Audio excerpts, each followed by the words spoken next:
নেই।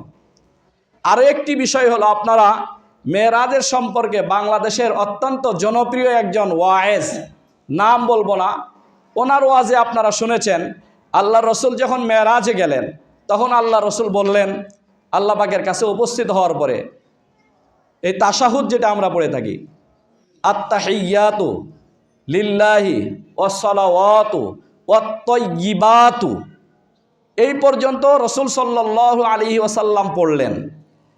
আল্লাহ পাক বললেন, আসসালামু আলাইকা আইয়ুহান নাবিয়্যু ওয়া রাহমাতুল্লাহি ওয়া বারাকাতুহু।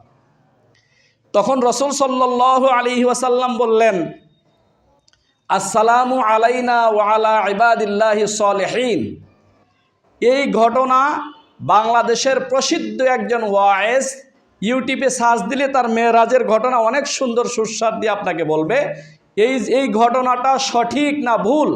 এই ব্যাপারে তিরমিজি শরীফের মূল কিতাবে আল্লামা আনোয়ার শাহ কাশ্মীরি রহমতুল্লাহি আলাইহির যে টিকা যোগ করা আছে, এখানে আল্লামা আনোয়ার শাহ কাশ্মীরি রহমতুল্লাহি আলাইহি বলেন যে, লাকিন্নানি লাম আজিদ সানাদা হাযিহির রিওয়ায়া, এই বর্ণনার, এই ঘটনার কোনো সনদ কোনো হাদিসের ভান্ডারে কোথাও খুঁজে পাওয়া যায় না, অথচ এই জাতীয় কথা উম্মতের সামনে উপস্থাপন করা হচ্ছে।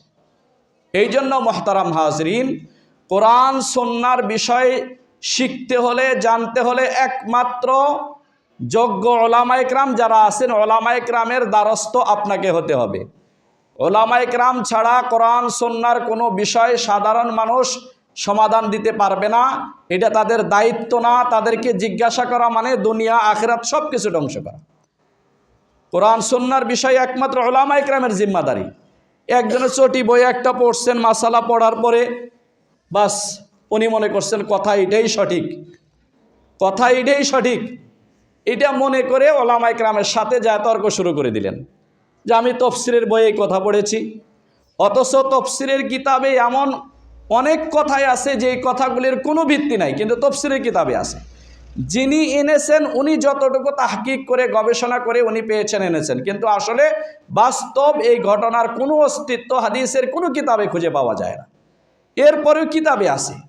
এখন আপনি কিতাবে পাইলেই সেটা নিয়ে যদি আপনি মানুষের কাছে বলা বলি করতে থাকেন, এটার মাধ্যমে রাসূল আকরাম সাল্লাল্লাহু আলাইহি ওয়াসাল্লাম যে বলেছেন, মান কাযাবা আলাইয়া মুতাআম্মিদান ফালিয়াতাবাওয়া মাকআদাহু মিনান নার।